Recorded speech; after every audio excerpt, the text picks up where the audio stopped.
vai falar o que podemos chamar de a teologia da adoção. Creio que é um tema muito importante e que compreender que Deus é Pai muda a nossa vida. Talvez muitos ainda vivam o cristianismo da forma que vive, porque ainda não entendeu a sua identidade como filho. Então, que desde já você possa receber esse peso de responsabilidade para compreender aquilo que vai ser declarado aqui essa manhã. Não apenas com o seu intelecto, mas que o Espírito possa trazer revelação para você essa manhã, caso ainda seja a sua realidade, de que você é filho. De que você é filho de Deus. E se essa não for a sua realidade, que o Espírito possa gerar arrependimento essa manhã no seu coração e que você possa acessar esse lugar de filho. Então nós vamos explorar um pouco mais sobre a realidade do nosso novo relacionamento com Deus. E existe uma frase que ela funciona como um diagnóstico espiritual. Uma frase simples, mas que quando você a pronuncia com honestidade, revela muito sobre o estado da sua alma diante de Deus. E a frase é essa: eu não sei se Deus me aceita de verdade. Gente, eu não estou falando de ateus, tá? Eu estou falando de pessoas que frequentam igrejas, que cantam hinos, que leem a Bíblia, que faz a oração, mas que ainda assim carrega no coração uma dúvida persistente. Será que eu estou dentro? Será que Deus está satisfeito comigo hoje? E se eu falhar de novo? Muitos cristãos, sem perceber, eles não se relacionam com Deus como filhos, mas como empregados.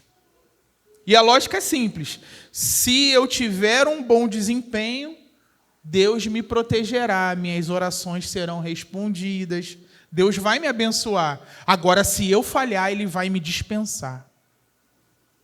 Percebem como é uma relação de emprego disfarçada de devoção?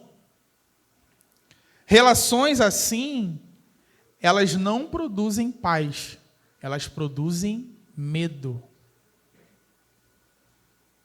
Na maioria das vezes, um medo constante, sabe? Um medo de baixa intensidade, que está sempre ali de stand-by. E você vive com esse medo constante. Ele está sempre ali. Quem se relaciona assim com os seus seguidores são os demônios, não Deus. São os demônios que oprimem, que colocam pessoas sob um jugo de que, se você vacilar, vai ficar ruim para o seu lado. O nosso Deus não é assim. Calvino, ao comentar a passagem que nós vamos meditar essa manhã, de Romanos, ele disse que a lei, qualquer sistema de aceitação baseado em desempenho, outra coisa não pode fazer senão molestar e atormentar nossas almas com um miserável descontentamento. E o remédio, segundo ele, não é se esforçar mais, mas receber o antídoto. Aquele antídoto divino que cura nossos pecados e nos trata com aquela benevolência com que um pai trata seus filhos. Pai, não chefe, não patrão, pai. Mas por que é tão difícil viver como filhos se é isso que nós somos? Parte da resposta está em Romanos 7. O capítulo anterior que nós acabamos de percorrer é uma das passagens, vamos dizer assim, mais honesta e mais perturbadora de toda a Escritura. O capítulo 7, Paulo descreve um homem que quer fazer o bem e não consegue, que odeia o mal e pratica ainda assim, que ele está preso num ciclo de derrota que o faz gritar no versículo 24. Ele fala: miserável homem que sou, quem me livrará do corpo dessa morte? Vocês conseguem perceber a agonia desse homem? Esse é o retrato de quem tenta viver a vida cristã na força da carne. E a questão que Romanos 8 responde, ela não é apenas teológica, mas é existencial. Que é, existe saída desse ciclo? É possível viver de outra forma? E a resposta é sim. Mas não pela via do esforço maior, mas pela via da identidade nova. Vamos ler o texto? Romanos capítulo 8, dos versos 12 até o 17. Aqui na minha tradução, o título para essa perícope é Filhos e Herdeiros. Romanos 8, verso 12.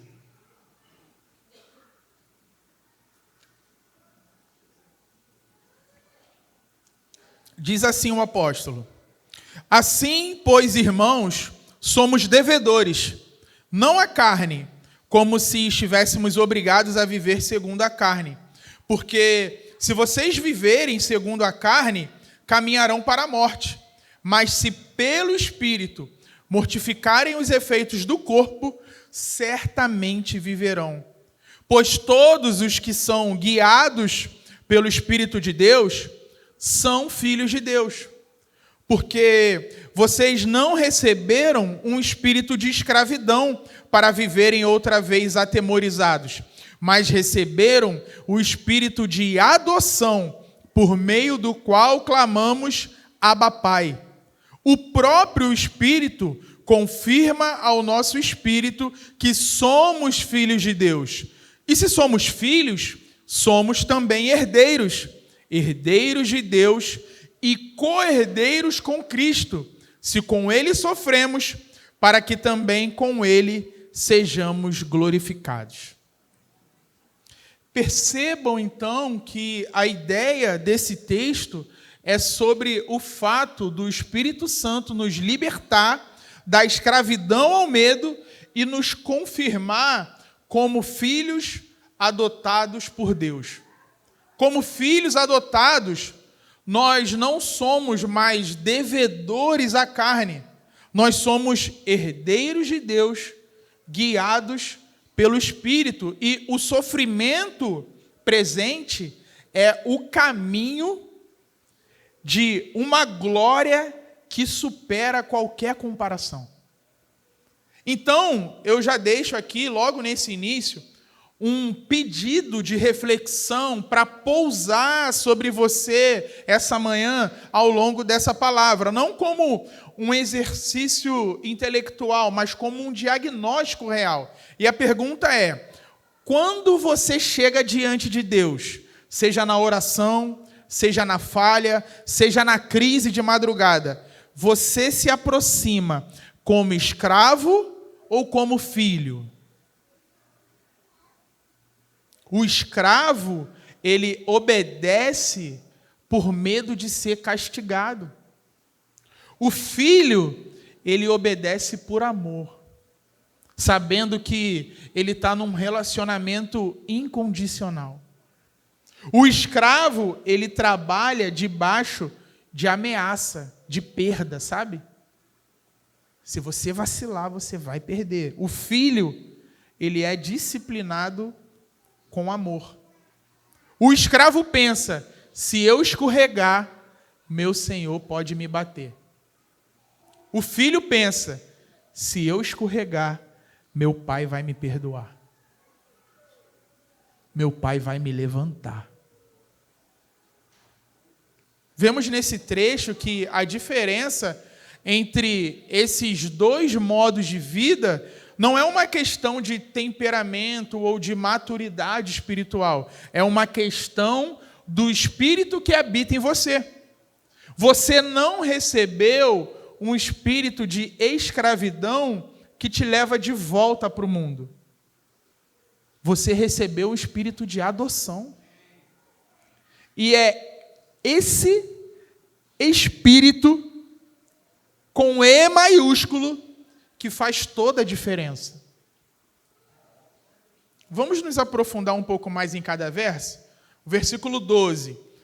Assim, pois, irmãos, somos devedores. Nós temos aqui no início desse versículo 12, se puder deixar ele aí na tela, essa expressão que revela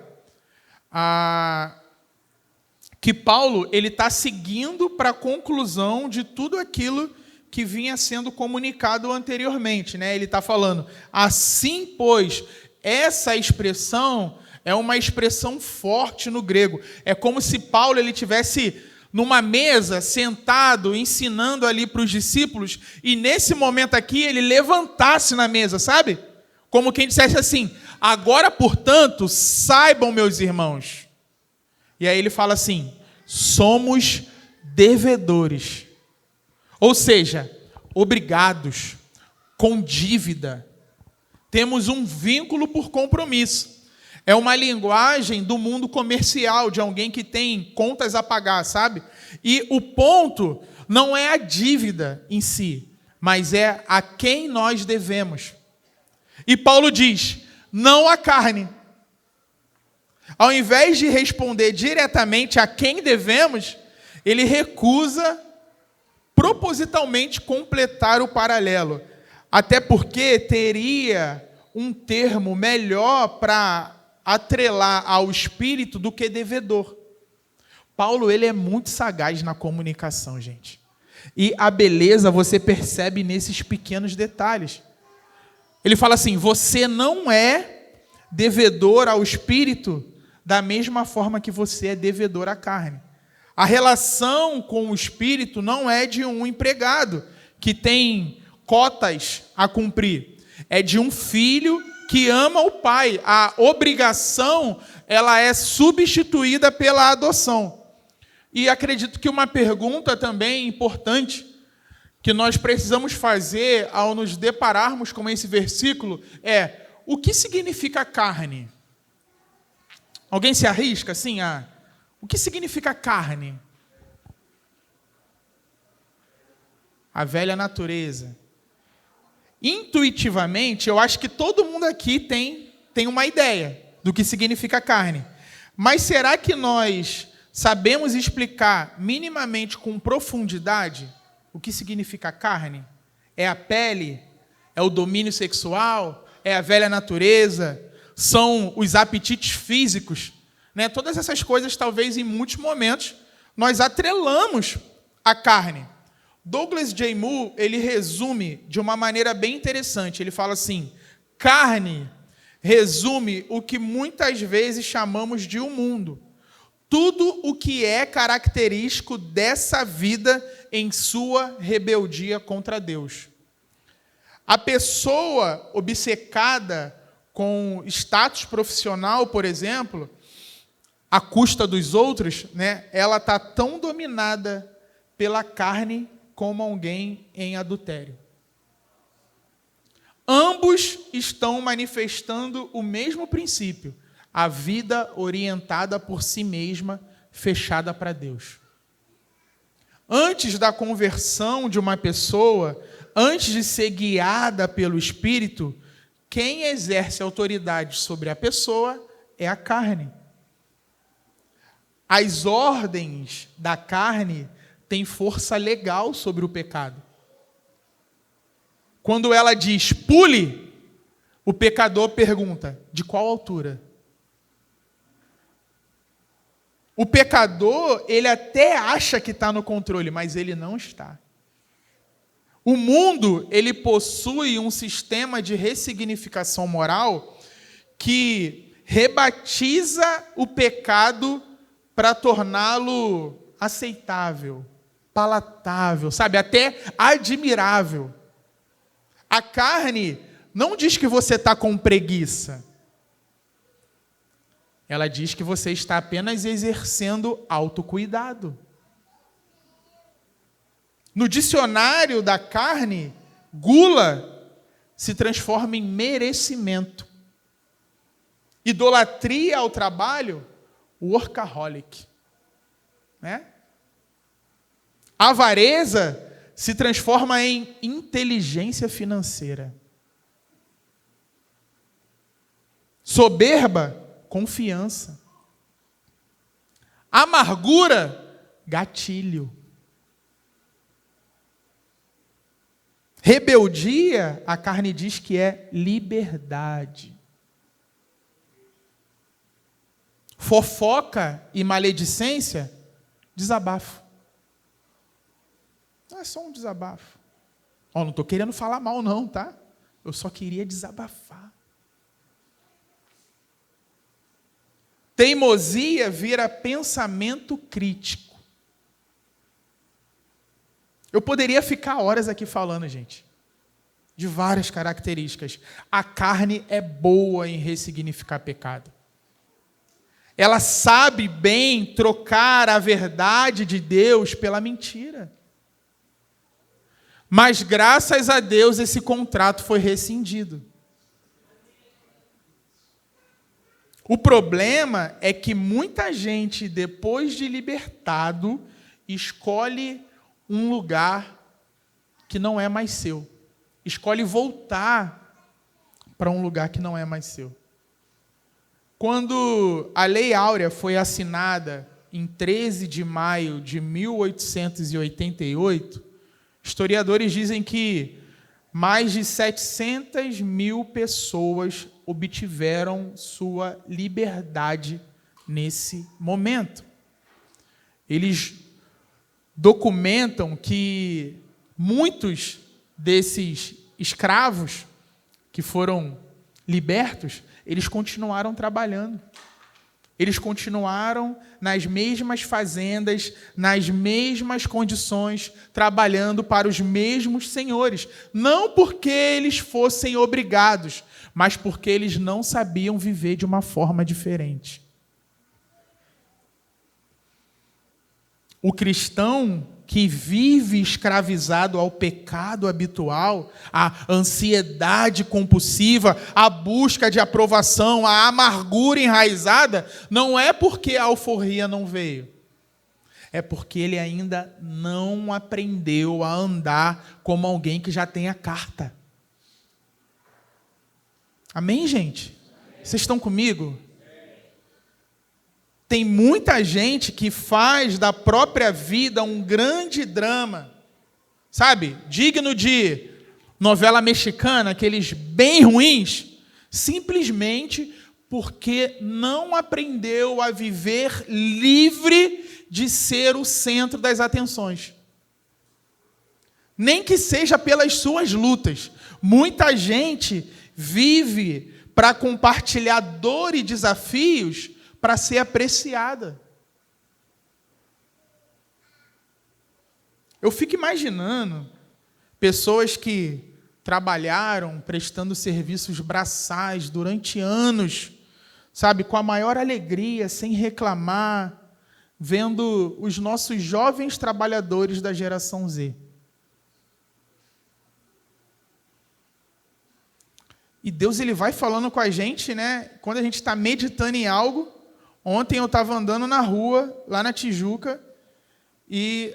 primeiro, eu entrei no posto de gasolina, aí vem o frentista, e ele me tratou com uma educação, com uma alegria, com um sorriso em estar trabalhando. Eu falei, meu Deus, sábado, escala 6x1.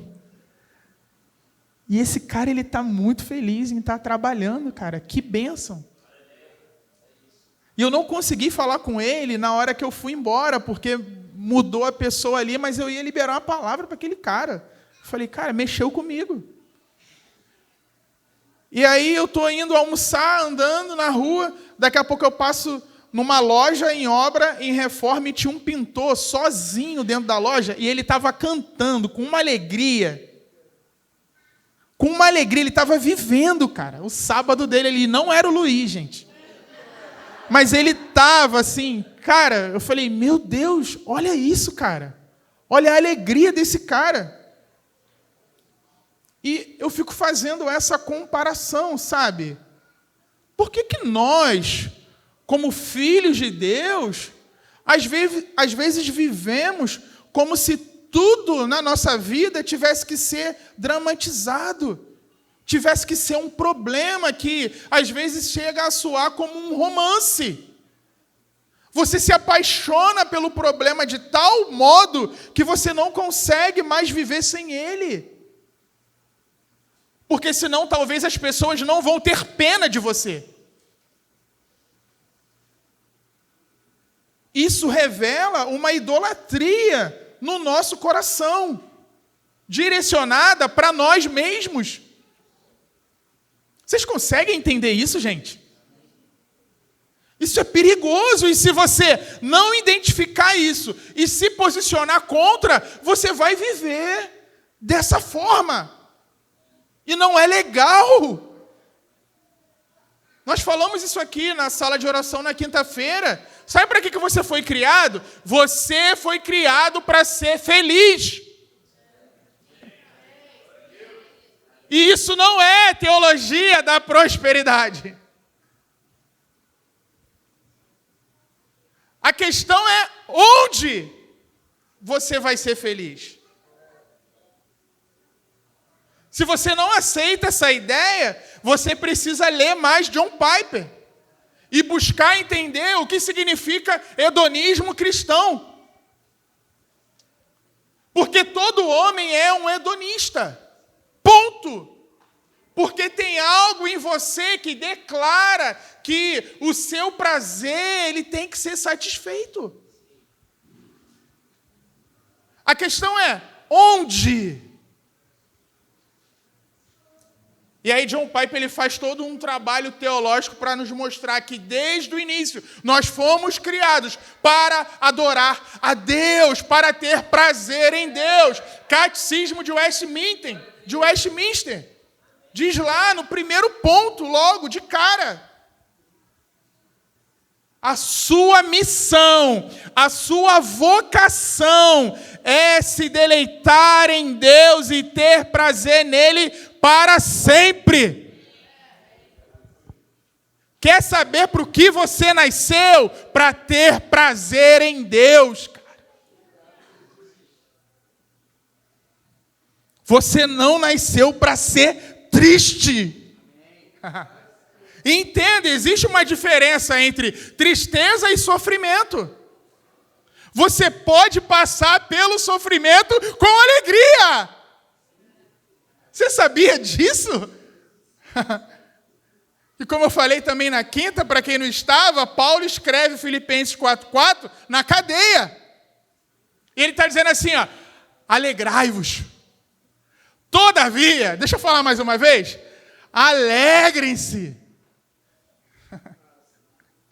É Deus falando para nós assim, cara, você não tem motivo para viver desse jeito. Porque eu sou seu e você é meu. Porque nós vamos nos relacionar para sempre. Ah, se isso não te empolga. Se contemplar essa realidade do amor de Deus, ao nos criar para Ele, se isso não te empolga, eu não sei mais o que fazer nesse lugar. Nos ensina o valor disso, Deus. Afeta o nosso coração essa manhã com a realidade de que nós fomos criados para Ti, que não há prazer em outro lugar a não ser na Tua presença, Deus.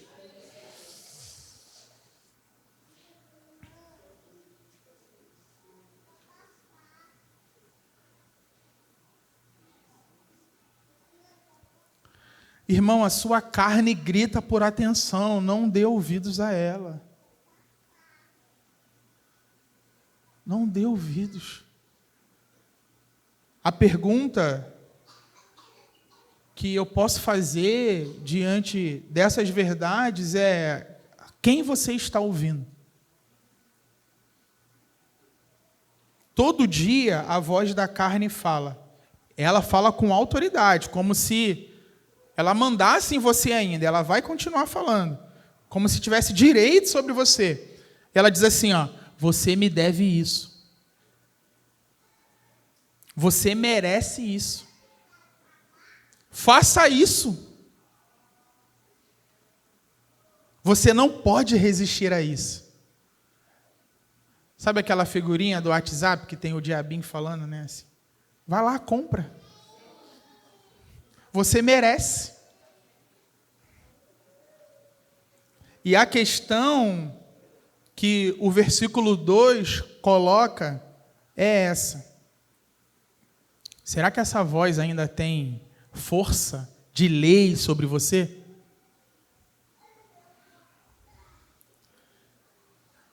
Tem um grupo com alguns amigos pastores, e aí eu fiz uma figurinha desse mesmo demôniozinho. Era tipo uma figura retratando o diabo e falando assim: faz, você é pastor.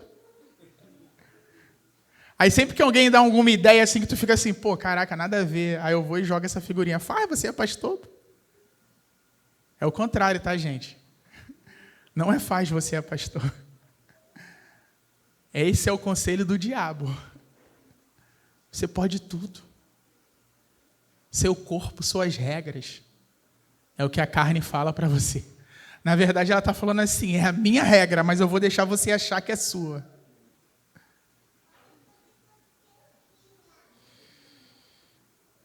O versículo 12, ele é, em sua estrutura, uma libertação proclamada.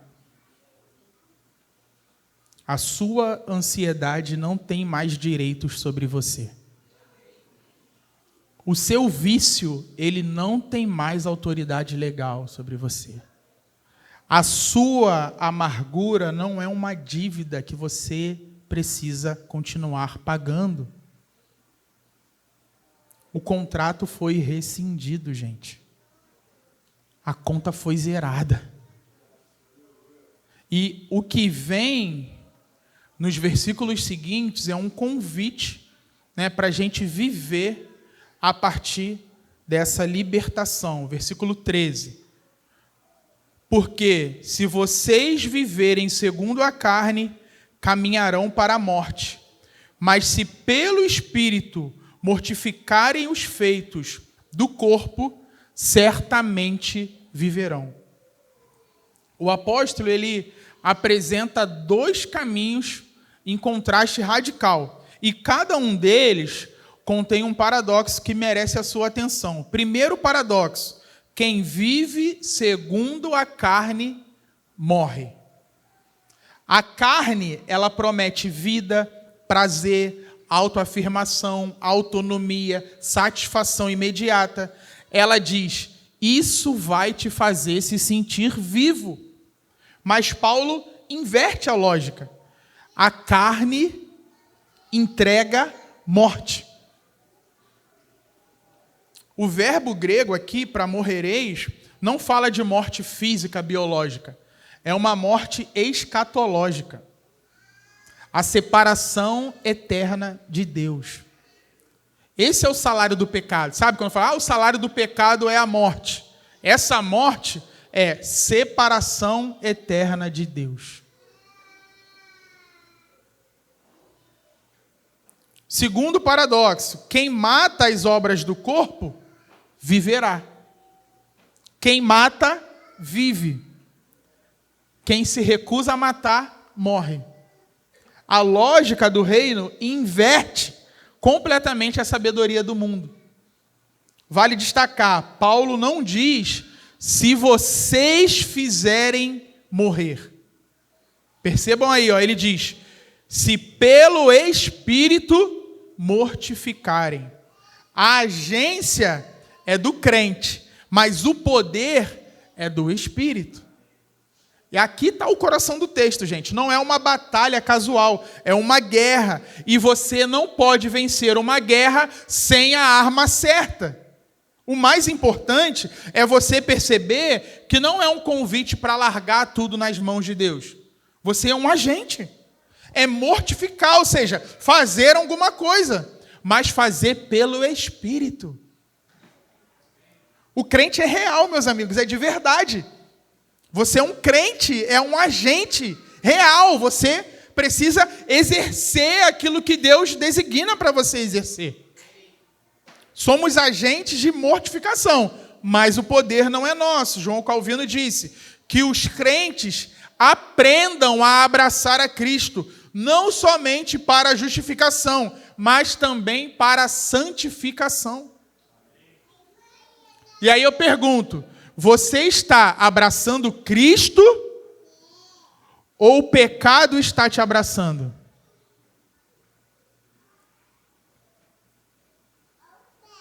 Existe um golpe no jiu-jitsu chamado popularmente de mata-leão, né? No jiu-jitsu chama assim de mata-leão também? Quando um lutador ele aplica esse golpe em você no começo, cara, paz total. Só que a questão é, em segundos, você pode apagar. Então, quando alguém dá um mata-leão, o que o oponente tem que fazer? Cara, ele tem que se desvencilhar, porque ele sabe assim, ó, se eu deixar ele continuar apertando, vai dar ruim. Não dá para ser passivo e esperar que o perigo ele passe por conta própria. Não, é real. O pecado, ele funciona exatamente assim. Ele não chega anunciando destruição. Ele chega suave, de maneira promissora, com uma voz que diz, não, isso vai te fazer bem. Mas se você não age ativamente para quebrá-lo, ele te mata. Não existe posição neutra. Não existe manter o pecado sob controle. Ninguém está num mata-leão assim, tipo, vai apagar, filho. Não tem pescoço duro que suporte um cara que sabe aplicar. E o pecado sabe aplicar seus golpes. John Owen, o puritano do século XVII, ele disse o seguinte, mortifique o pecado ou o pecado mortificará você. É uma lei espiritual tão real quanto a lei da gravidade. O crente que ignora essa lei, ele não está sendo tolerante ou misericordioso. Ele está sendo ingênuo com aquilo que quer destruí-lo. Ele está sendo negligente. Na prática, isso significa que você precisa identificar o padrão do pecado. Não apenas o ato, mas a raiz. Sabe? O pecado sexual, ele não começa no ato. Ele começa no olhar que você sustenta, na tela que você abre, na fantasia que você alimenta. O pecado da amargura não começa no ódio. Ele começa na mágoa que você recusa a entregar. A mortificação acontece antes do ato, no início do padrão, não no fim. No fim já era. A dor da mortificação, meus amigos, vale a pena. Porque do outro lado dela está a vida. Vida agora e vida eterna. Entende? É presente e futuro. O chamado para viver como um verdadeiro filho de Deus é para hoje e para amanhã. É para sempre. Versículo 14. Pois todos os que são guiados pelo Espírito de Deus são filhos de Deus.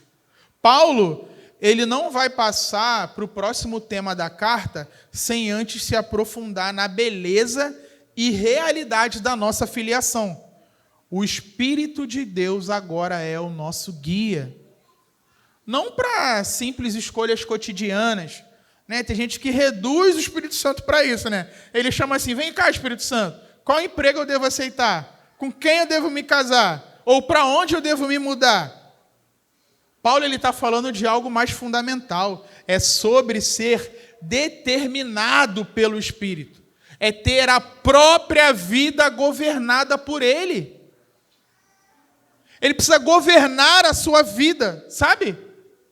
Não aparecer nos mínimos, né, ali nos menores, nos pormenores, na hora que... Não, é como um todo. Eu sou governado pelo Espírito da palavra.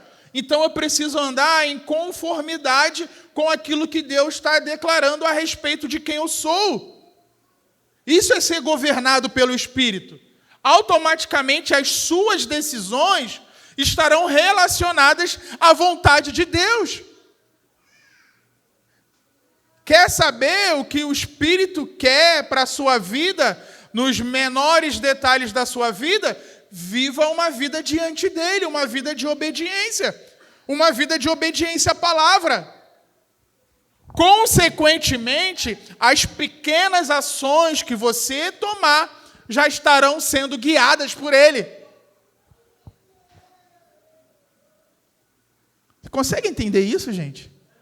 Se você entender isso de verdade, isso vai te livrar de toda questão, de todo momento de tensão da sua vida, você ficar: Espírito, mas o que eu devo fazer? Eu tenho que ir para cá ou ir para lá? Meu amigo, se você está sendo guiado, você já sabe qual caminho que você tem que seguir. Tomar decisões segundo a vontade de Deus é tomar decisões sábias.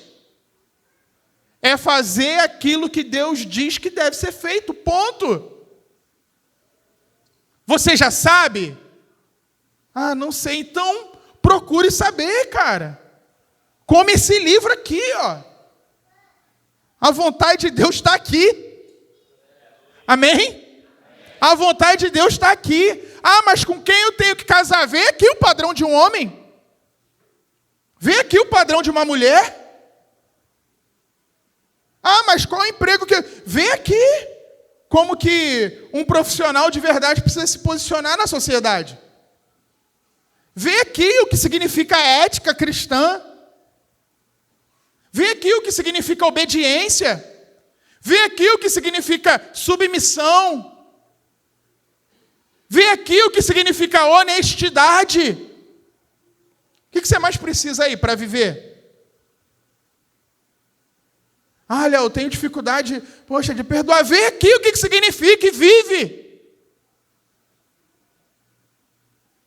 Isso é viver como filho.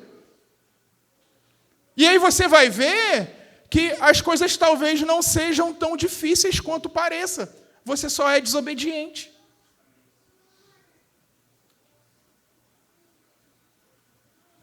A adoção romana, que Paulo certamente conhecia como um cidadão romano, era um procedimento legal de consequências absolutas.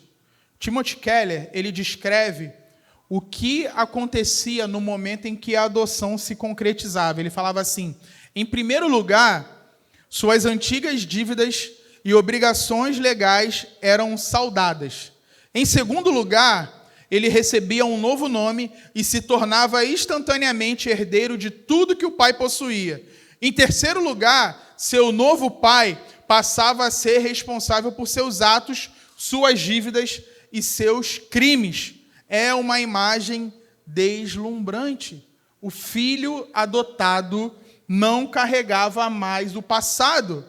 O passado, ele era apagado legalmente falando, sabe? Definitivamente.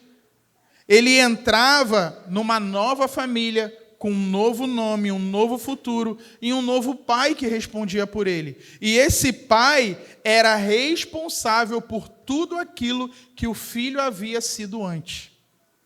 Isso é o que Deus faz com cada crente. Você não entrou na família de Deus carregando a sua dívida. Ela foi saldada.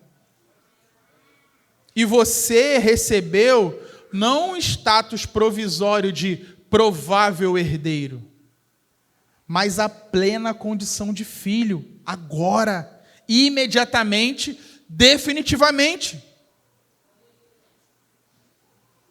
Vamos para o versículo 15.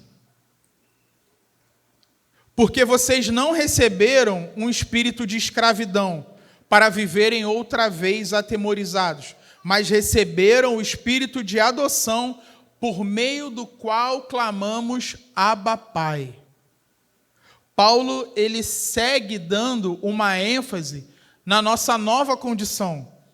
Ele está dizendo, escravo vive com medo, filho não. O crente na condição de filho não está mais no banco dos réus, ele está na sala de jantar com a família. A expressão clamar aqui revela que a paternidade de Deus é uma verdade sentida e experimentada profundamente. E o que clamamos? Abba, Pai. Duas palavras, uma aramaica e uma grega. E sobre essa palavra Abba que Jesus utilizava para se dirigir ao Pai, Lutero, ele falou o seguinte: ela é somente uma pequena palavra, e não obstante, compreende todas as coisas. Não é a boca que fala assim, mas a afeição do coração. Embora eu seja oprimido pela angústia e pelo terror de todos os lados, e pareça ter sido abandonado e lançado totalmente para longe de sua presença, ainda assim sou seu filho, e tu és meu pai pelo amor de Cristo. Sou amado por causa do amado. Em virtude disso, essa pequena palavra pai, efetivamente concebida no coração, ultrapassa toda a eloquência de Demóstenes, Cícero e de todos os retóricos mais eloquentes que já existiram no mundo. Sabe a criança, quando ela cai e se machuca? Ela não pensa assim, preciso articular minha necessidade de maneira adequada e me aproximar da figura paterna de forma ordenada. Não, ela só grita, pai! Ou, na maioria dos casos, mãe! Ela simplesmente grita, e não é um grito eloquente, mas é completamente real.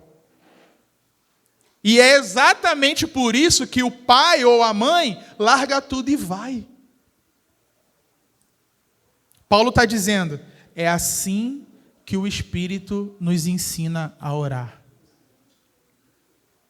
Não como uma cerimônia, sabe, como um súdito diante do rei, calculando as palavras, mas como um clamor de um filho que sabe que a porta sempre estará aberta, que o pai está em casa e que a relação não está em jogo. Abba é um grito que sai das entranhas, não das formalidades. O Espírito que habita em você quer que você clame Abba. Não que você entregue relatórios de desempenhos para Deus. Ele quer que você grite Abba. Douglas J. Moo, ele diz o seguinte: se alguns cristãos erram ao basear sua certeza de salvação somente em sentimentos, muitos outros erram ao baseá-la somente em fatos e argumentos. Na verdade, o que Paulo faz aqui é questionar se é possível alguém ter uma experiência genuína do Espírito de adoção de Deus sem que ele afete as suas emoções.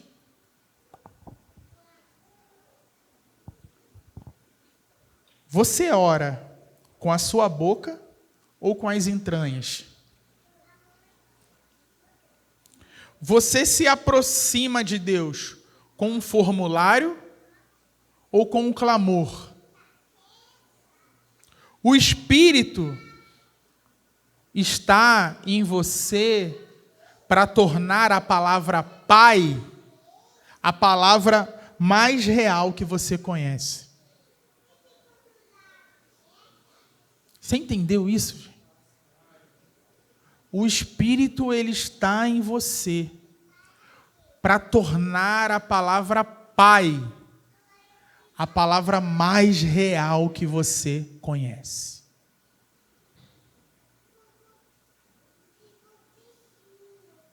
E o versículo 16 é a prova disso. O próprio Espírito confirma ao nosso espírito que somos filhos de Deus. Por que eu disse prova? Porque pode ser que Paulo ele estivesse aludindo, presta atenção nisso, gente, a exigência veterotestamentária de pelo menos 2 testemunhos para estabelecer um fato.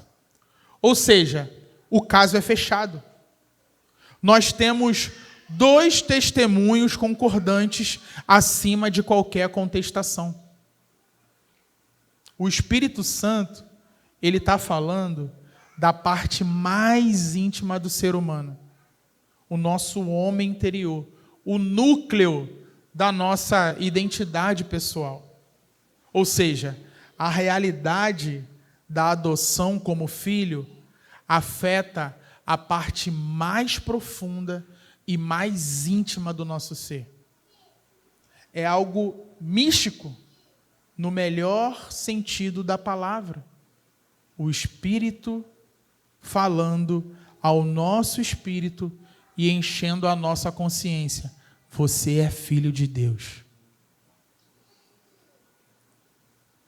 O Espírito grava essa verdade no nosso espírito, irmãos. Gente, por favor, presta atenção aqui. Você precisa entender isso. Você precisa entender isso. Ninguém pode se opor ao testemunho de 2. O Espírito fala ao Espírito.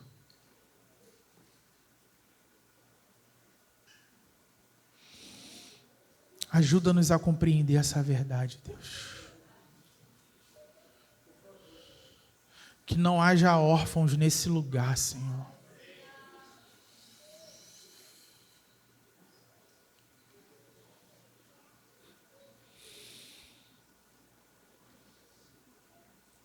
E para encerrar, o versículo 17. E se somos filhos, somos também herdeiros, herdeiros de Deus e co-herdeiros com Cristo. Se com Ele sofremos, para que também com Ele sejamos glorificados. Na cultura greco-romana que Paulo habita, esse início do versículo era uma verdade jurídica absoluta. O filho adotado tornava-se herdeiro instantaneamente, com plenos direitos legais. E Paulo, ele pega essa estrutura já conhecida ali na sociedade e carrega para a esfera escatológica. E ele está declarando algo que nós podemos questionar, né? Herdeiros de quê? Herdeiros de quê? Não herdamos, preste atenção nisso, não herdamos apenas as promessas de Deus. Nós herdamos o próprio Deus. Herdeiros de Deus. Ao sermos conformados a Cristo, participamos da própria glória de Deus. Isso é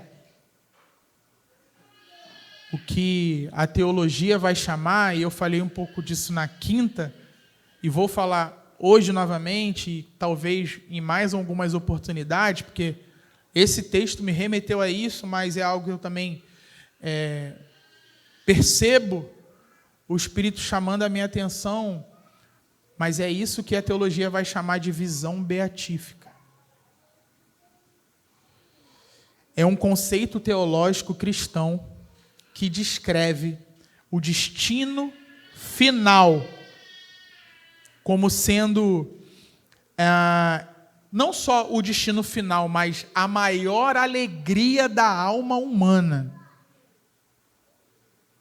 Contemplar a face de Deus na eternidade.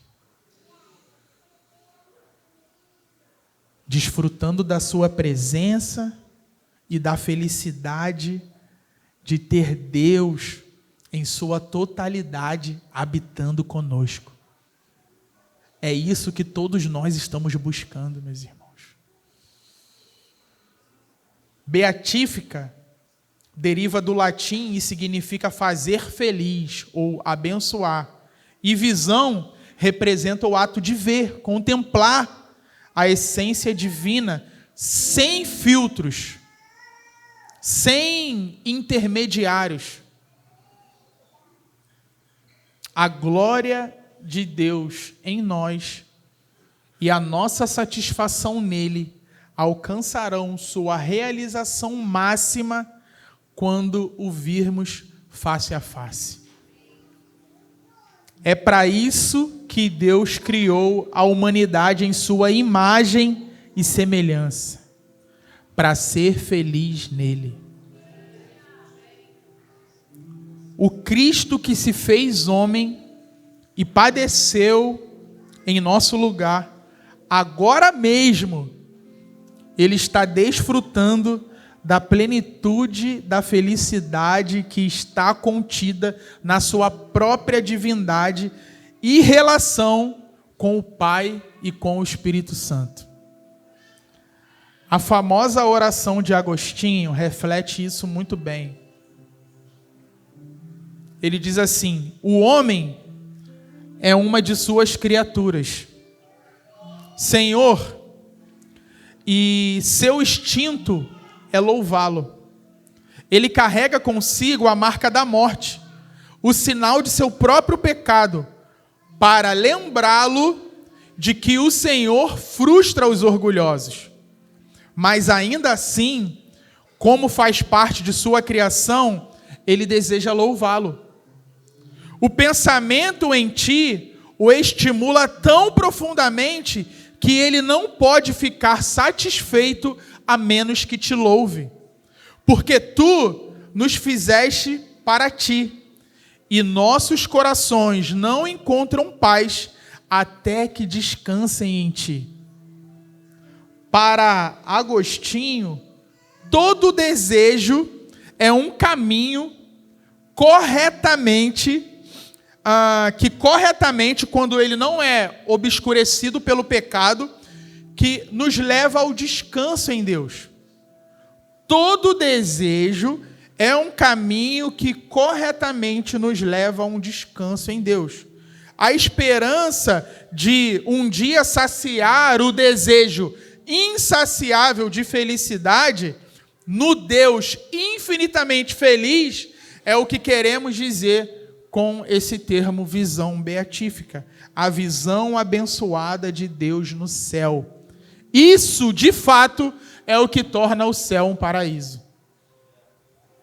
Em todas as páginas da Escritura, a esperança de ver Deus é apresentada como a principal ambição do homem.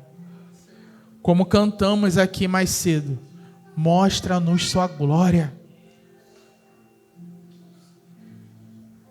Mostra-nos sua glória. Por meio de Cristo, somos herdeiros e herdaremos o próprio Deus. O C desse versículo não é um ser de dúvida, é um ser no sentido de caminho necessário. Ele diz assim, ó, se sofremos com ele, nós também vamos participar da sua glória. Nós desfrutaremos também da sua glória. Nos unimos ao sofrimento de Cristo, na morte dele, no batismo. Declaramos ao mundo a nossa união com aquele que foi rejeitado pelo mundo. A rejeição que Jesus enfrentou por ser quem era, agora recai sobre aqueles que carregam o seu nome. A cruz e a ressurreição são apenas eventos históricos que aconteceram, não são apenas eventos históricos que aconteceram a ele. São realidade na nossa vida. É o padrão que Deus deseja reproduzir em cada filho. Olha o que diz C.S. Lewis. Deus fará do mais fraco e imundo dentre nós um deus ou deusa. Uma criatura deslumbrante, radiante, imortal, pulsando de alto a baixo com tamanha alegria, energia, sabedoria e amor como hoje não podemos imaginar. Um espelho brilhante a refletir para Deus, com D maiúsculo, com perfeição o seu próprio poder, deleite e bondade infinitos. O processo será longo e muito doloroso em certos momentos, mas é nesse processo que entramos. Nada menos que isso. Ele estava falando sério. E quando C.S. Lewis fala Deus e Deus, é com D minúsculo, tá, gente? Filhos de Deus. Que verão, que contemplarão Deus face a face. E por isso serão como Ele é. O processo, ele vai ser longo e doloroso. Lembra? Cruz. Carregar a sua cruz. Isso significa, sabe o quê? Que vai ter dor. Mas o destino, ser um espelho perfeito da glória de Deus, faz o processo não apenas suportável, mas significativo. Vai valer a pena. Não existe evangelho sem cruz. Porém, se tratando de cristianismo, não existe sofrimento sem esperança. Esse versículo 17 é uma equação completa. Sofrimento e glória. Cruz e coroa. Não podemos escolher apenas uma metade. A pergunta que esse versículo faz para cada um de nós é: você está sofrendo com Cristo ou apenas sofrendo? Há uma diferença enorme. Sofrer com Cristo é sofrer sabendo que Ele está presente no sofrimento, que o sofrimento tem direção, que a herança aguarda do outro lado, que a glória que se aproxima torna o sofrimento presente incomparável. Você é filho, portanto, herdeiro. Herdeiro de Deus, do próprio Deus, da sua presença, da sua glória, e co-herdeiro com Cristo, o herdeiro de tudo. E o caminho até lá passa pelo que passa, mas passa. E do outro lado, a glória. Podemos sintetizar essa porção que meditamos essa manhã da seguinte forma. Paulo abriu essa sessão declarando que não somos devedores à carne, versículo 12, e que o caminho da carne leva à morte, no versículo 13, mas pela mortificação no espírito, a vida, ainda no versículo 13. Por quê? Porque os guiados pelo Espírito são filhos de Deus, versículo 14, e como filho, não vivemos no terror do escravo, mas no clamor íntimo do adotado, Abba Pai, versículo 15, o próprio Espírito testemunha com o nosso espírito que isso é real, versículo 16, e como filhos somos herdeiros do próprio Deus, co-herdeiros com Cristo, caminhando pelo sofrimento em direção à glória, versículo 17. A ideia central aqui desse texto é que o Espírito Santo nos liberta da escravidão ao medo e nos confirma como filhos adotados por Deus, chamados a mortificar o pecado e clamar Abba Pai com ousadia e viver na certeza que somos herdeiros de Deus e co-herdeiros com Cristo. Tudo isso só é possível por causa do próprio Cristo, que levou para a cruz o peso, morreu como nosso substituto, para que o que era dele pudesse ser nosso e o que era nosso fosse depositado nele e destruído nele. Ele tomou a nossa escravidão para que recebêssemos a sua filiação. Glória a Deus. Ele tomou a nossa pobreza para que recebêssemos a sua herança. Oh, Deus. E agora o Espírito, o mesmo Espírito que estava sobre ele, o que ressuscitou Jesus dos mortos, esse mesmo Espírito habita em você, para te guiar, para te confirmar, para te fazer clamar Abba Pai, para te fazer orar como um filho de verdade, não como alguém que chega com muitos argumentos e eloquência, mas como alguém que pode simplesmente dizer Pai, porque a porta sempre estará aberta e Ele não vai fugir dos seus problemas. E Ele vai falar, vem cá meu filho. Na verdade, eu estava esperando por esse chamado. Vem até mim. O nosso Pai ama ser Pai.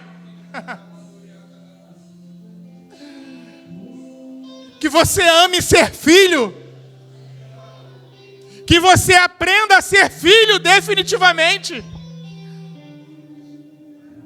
Livra-nos, Senhor, de qualquer espírito de orfandade que ainda repouse sobre a vida de alguém aqui essa manhã. Eu quero que você saia daqui hoje sabendo o seu nome.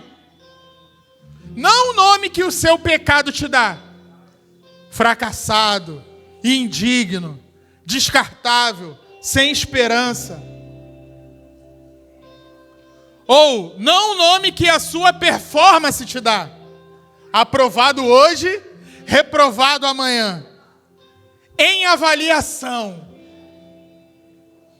Não o nome que o mundo te dá. Produtivo, relevante, útil quando tiver algo a oferecer. Mas que você saia daqui essa manhã com ainda mais convicção do nome que o Pai te dá. Filho, filha. Esse nome não foi ganho, você não conquistou, foi dado, doação. Foi dado por Cristo, e com esse nome vem um combo: presença do Espírito Santo que te guia, clamor de Abba Pai, testemunho interior, senso de pertencimento à família de Deus, herança que nenhum olho viu, mas que agora você já pode contemplar. Mesmo que esteja doendo, mesmo que você esteja vendo o sofrimento de perto, entenda, esse é o caminho, não é o fim. O seu sofrimento não é evidência que Deus te abandonou. Pode ser, na verdade, a evidência de que você é filho, que você é co-herdeiro daquele que foi pregado numa cruz e que te chamou para carregar a sua cruz. Porque o Filho também sofreu, e o caminho para a glória, para Cristo e para nós, passou pela cruz. Como diz a canção, toda dor é por enquanto. A dor com Cristo tem endereço. Tem um para quê. Para que também com Ele sejamos glorificados. Esse dia vem. E quando vier, quando a adoção que você recebeu em espírito for revelada em plenitude, quando seu corpo for redimido, quando você contemplar o Cristo face a face, quando você contemplar a face do Pai que te adotou, nenhum sofrimento desse lado da eternidade vai parecer caro demais. Viva como filho. Ore como filho. Sofra como filho. E espere com a paciência e a ousadia de quem já conhece o final da história. A glória que está a caminho. Deus abençoe a todos, irmãos.